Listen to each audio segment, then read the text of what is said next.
Friends, मेरे channel में आपका स्वागत है और आज हम आपको बिजी में बताएंगे कुछ नया। तो नए में क्या है, आज हम बताने वाले हैं आपको बैंक में कैश डिपॉजिट कराते हैं और कैश विड्रॉल कराते हैं तो आप उस एंट्री को किस तरह से कर सकते हैं। उसके अलावा ये एंट्रियों को हम बिजी के अंदर पोस्टिंग करके भी बताएंगे और भी कौन कौन सी एंट्रियां कॉन्ट्रा वाउचर के अंदर कर सकते हैं वो भी हम इसके अंदर बताने वाले हैं। तो बिजी का एक वाउचर होता है कॉन्ट्रा एंट्री, कॉन्ट्रा का वाउचर होता है, उस एंट्री में ही हम कैश विड्रॉल की एंट्री और कैश डिपॉजिट की एंट्री करते हैं। तो सबसे पहले मैं आपको बताने वाला हूं कैश डिपॉजिट की एंट्री। तो कैश आपके पास, मैं मानकर चलता हूं कि आपके पास 5000 रुपए का कैश था और आप बैंक में 4000 रुपए जमा कराने जा रहे हैं। तो ये बैंक है और इसमें आपने 4000 रुपए जमा करा दिए। तो पहले बैंक का बैलेंस था 1000 रुपए, जब इसके पास 4000 रुपए आ गए तो आपके पास यहां 5000 रुपए हो जाएंगे और माइनस 4000 यहां करेंगे तो आपके पास बैलेंस हो जाएगा 1000 रुपए। ठीक है, यहां पर आपका कैश का बैलेंस तो कम हुआ है और बैंक का बैलेंस बढ़ गया है क्योंकि आपने कैश कराया है डिपॉजिट। दूसरी चीज, अब हम इस चीज को यह समझेंगे कि आपको कौन सा क्रेडिट करना है और कौन सा डेबिट। तो जब भी आप कैश को डिपॉजिट कराओगे तो आपको कैश आपके पास क्या हो रहा है, कम, तो कैश में सीआर कर देंगे और बैंक को डीआर करेंगे। तो बैंक का डेबिट बैलेंस हो जाएगा 5000 रुपए आपकी बुक्स में और कैश बैलेंस हो जाएगा 1000 रुपए आपके पास बैलेंस रह जाएगा। वो भी डेबिट ही रहेगा बैलेंस आपका। अगर क्रेडिट हो जाएगा तो वो नेगेटिव बैलेंस हो जाता है, तो डेबिट ही रहेगा कैश और बैंक दोनों, क्योंकि आपके पास 1000 रुपए इस समय है और जो 4000 रुपए का आपने जो क्रेडिट एंट्री डाला है उससे आपका 1000 रुपए का बैलेंस बच जाएगा। उसके अलावा अगर आप कैश का विड्रॉल करते हैं, अगर आपका बैंक का बैलेंस मैं मान के चलता हूं 5000 रुपए है और कैश आपके पास है 1000 रुपए, तो अभी आपने 4000 रुपए विड्रॉल किए हैं, तो 4000 रुपए जो विड्रॉल किया है वो होंगे सीआर होंगे, उसको सीआर मतलब नेगेटिव हो जाएगा बैलेंस 1000 रुपए। यहां पर 4000 रुपए नेगेटिव होगा तो नेगेटिव पॉजिटिव में से माइनस करेंगे तो आपके पास बैलेंस बन जाएगा 1000 रुपए डीआर आपकी बुक्स में। और उसके अलावा 4000 रुपए आप जब यहां ऐड करेंगे तो यहां आपके पास बैलेंस हो जाएगा 5000 रुपए आपकी बुक्स में डीआर। ठीक है, और ये आपके पास प्लस होगा और यहां एंट्री आपने जो सीआर की है वो यहां पर होगी डीआर। और उसके अलावा मैं आपको एक चीज और बता देता हूं कि बैंक से बैंक आप अगर ट्रांसफर करते हैं तो भी आपको कॉन्ट्रा वाउचर ही यूज लेना होगा। इसके माध्यम से मैं आपको एक एग्जांपल से आपको एक चीज ये समझा देता हूं। ये एक चिंटू है और इसका बिजनेस है। अभी ये इसके पास जो जेब में पैसे हैं वो इस समय इसके पास 10,000 रुपए हैं। तो 10,000 रुपए जो बैलेंस है वो हमेशा डीआर होता है। बैलेंस हमेशा आपका डीआर होगा, लोन हमेशा सीआर होगा। मैं आपको कुछ फंडामेंटल चीजें बता देता हूं जो फिक्स है। जो आपका कैश का बैलेंस है कभी भी आपके पास नेगेटिव में नहीं होगा, वो हमेशा पॉजिटिव होगा डीआर, और बैंक का बैलेंस भी आपका डीआर ही होगा। और उसके अलावा एक चीज और बता देता हूं, जो लोन आपका हमेशा आपका सीआर में रहेगा। अगर आपने कोई लोन लिया हुआ है तो आपका हमेशा वो सीआर में ही रहेगा। तो इसका बैलेंस हमेशा सीआर में आएगा, इसका डीआर में, इसका डीआर में, क्योंकि कैश आपके पास जितना है उतना ही तो आप खर्च करोगे। अगर आपके जेब में 10,000 रुपए हैं तो ही तो आप खर्च करोगे। ऐसा थोड़ी कि 10,000 रुपए आपके पास है और आपने 11,000 खर्च कर दिए, तो ऐसा आप नहीं कर पाओगे।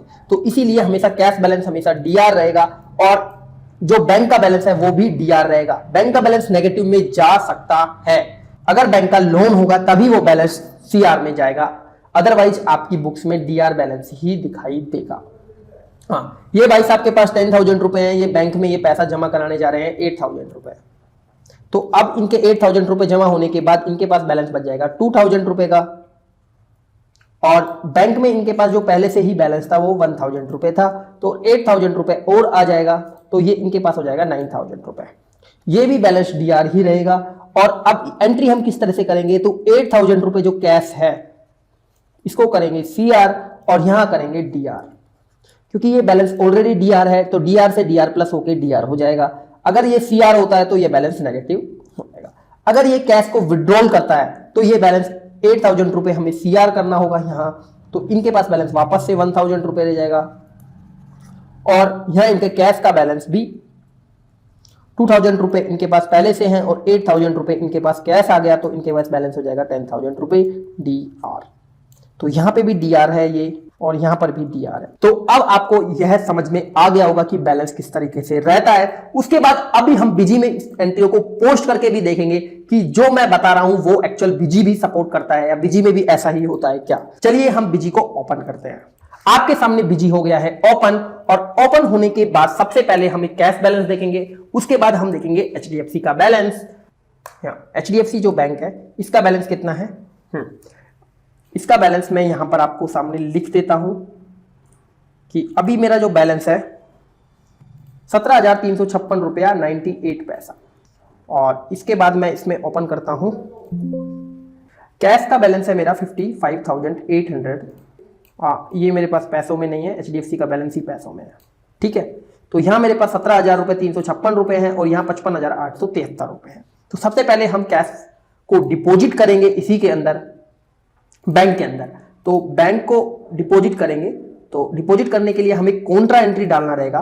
तो कॉन्ट्रा एंट्री के लिए हमें एल्ट के साथ F3 डालेंगे, तो इस तरह सारे वाउचर आपको सामने शो हो जाएंगे। तो अभी हमें सबसे पहले कॉन्ट्रा वाउचर में एंट्री पोस्ट करना है।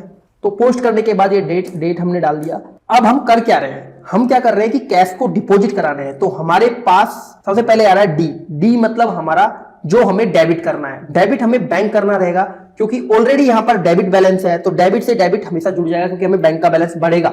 जब हम कैश को हमारे अकाउंट में जमा करते हैं बैंक का बैलेंस बढ़ता है, तो बैंक का बैलेंस बढ़ेगा। तो हम सबसे पहले बैंक लेंगे, इसमें बैंक लिया, बैंक में हम डायरेक्ट 50,000 का एंट्री डाल देंगे। 50,000 रुपए हमने बैंक में जमा कराया और कैश को क्रेडिट कर देंगे। ये जो एंट्री मैं आपको बता रहा हूं, डिपॉजिट का एंट्री बता रहा हूं, कैश आपने क्रेडिट कर दिया है और बैंक आपने डेबिट कर दिया है। तो यहां पर हमने कैश डिपॉजिट करा दिया। सबसे पहले हम बैंक का बैलेंस चेक कर लेते हैं और उसका बैलेंस चेक कर लेते हैं। अभी आप देखिए कैश का बैलेंस कितना आ रहा है। अभी हमारे पास यहाँ कैश का बैलेंस आ रहा है 5,873 रुपए, क्योंकि हमने 50,000 रुपए बैंक के अंदर डिपॉजिट करा दिया है। तो कैश का बैलेंस पहले हमारे पास कितना था, 55,000। तो हमने बैंक में अगर 50,000 रुपए जमा कराया तो 5,873 रुपए हमारे पास बैलेंस बच जाता है। अगर अब हमारा यहाँ पे क्या है, माइनस हुआ है।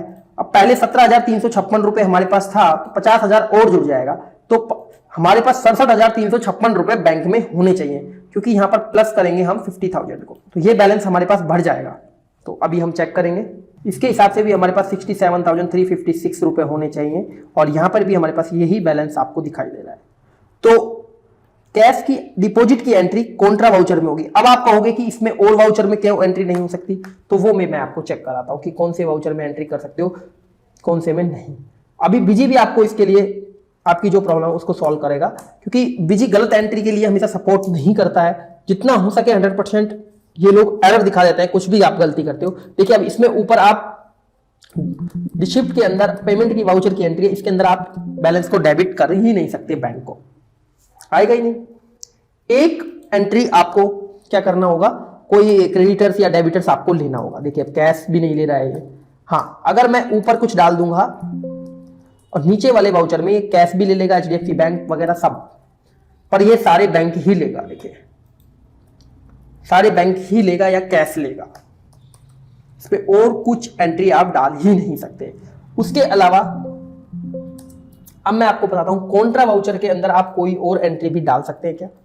कॉन्ट्रा वाउचर मैं आपके सामने ओपन कर लेता हूं। अब देखिए इसके अंदर हम क्या डाल सकते हैं, बैंक, सारे जितने भी ये देखिए बैंक आ रहे हैं, बैंक का नाम आ रहा है। ये भी SBI बैंक है, पेटीएम बैंक है, ये पेटीएम का शॉर्टकट हुआ बैंक, ये जुपिटर बैंक है। देखिए इसमें यहां पर बैंक अकाउंट आ रहा है और कैश, बैंक और कैश। अभी तो मैंने आपको बताया कैश डिपॉजिट की एंट्री, अब हम करते हैं कैश विड्रॉल। तो मैं अभी 50,000 मैंने बैंक में जमा कराया है, तो मैं सोच रहा हूं कि मैं इसमें से 25,000 निकाल लेता हूं। तो 25,000 निकालूंगा तो मेरा बढ़ेगा क्या, कैश, और उसमें DR पहले ऑलरेडी दिख रहा है। तो जो भी चीज बढ़ती है उसको डेबिट करते हैं, तो कैश बढ़ेगा, क्लिक कर दिया। तो अब हम इसको बढ़ा देते हैं 40,000 से और इसमें डालते हैं HDFC बैंक और इसको सेव कर दिया। अब देखिए मेरा बैंक का बैलेंस तो कम हो गया। अभी मेरे पास बैंक का बैलेंस आपको कितना दिखाई दे रहा है, 27,356 रुपए। ओके, और देखिए कैश मेरा कितना हो गया, 45,873 रुपए हो गया। 40,000 रुपए मेरा इसमें बढ़ गया। अब दूसरा कॉन्ट्रा वाउचर के अंदर हम किस तरह की एंट्री कर सकते हैं, दूसरा हम कॉन्ट्रा वाउचर के अंदर एंट्री कर सकते हैं बैंक से बैंक ट्रांसफर के। तो उसकी एंट्री भी मैं आपको करके दिखा देता हूं। एल्ट के साथ F3 करेंगे और कॉन्ट्रा वाउचर में डालेंगे। ठीक है, अब मैं कह रहा हूं कि भाई मैंने HDFC से, तो अभी मेरे पास जो HDFC का बैलेंस है वो 37,000 के अप्रॉक्स होगा। तो मैं इसमें से सोच रहा हूँ कि 25,000 रुपये दूसरी बैंक में ट्रांसफर कर देता हूँ। तो दूसरी बैंक में किस में करूँगा कि माना मैंने इंडियन बैंक में ट्रांसफर कर देता हूँ। तो इंडियन बैंक में मैं अगर ट्रांसफर करूंगा तो मेरा बैलेंस किस में से कम होगा, HDFC बैंक से। तो मैं डेबिट HDFC बैंक को नहीं कर सकता, दूसरे बैंक को डेबिट करना होगा। इंडियन बैंक को मैं डेबिट करूंगा इसमें 25,000 से, और HDFC बैंक को क्रेडिट करूंगा क्योंकि इसमें से बैलेंस कम हो रहा है। अब आप देखिए, कैश से कोई मतलब ही नहीं है अब इसका।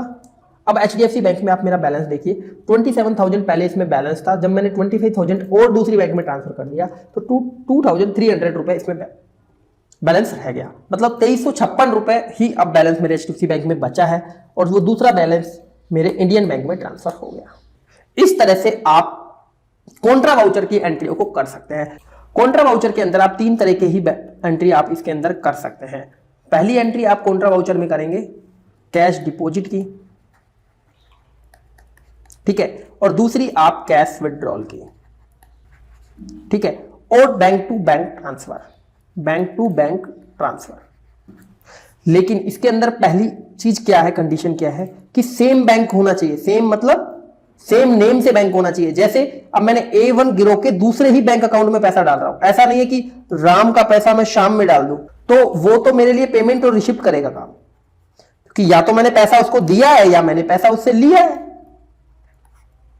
अगर मैं अपने HDFC बैंक से दूसरे मेरे इंडियन बैंक में पैसा डालता हूं तो मुझे कॉन्ट्रा वाउचर का एंट्री लेना होगा। ठीक है, अब आपको समझ में आ गया होगा कि कॉन्ट्रा वाउचर में आप किस तरह से एंट्री कर सकते हैं।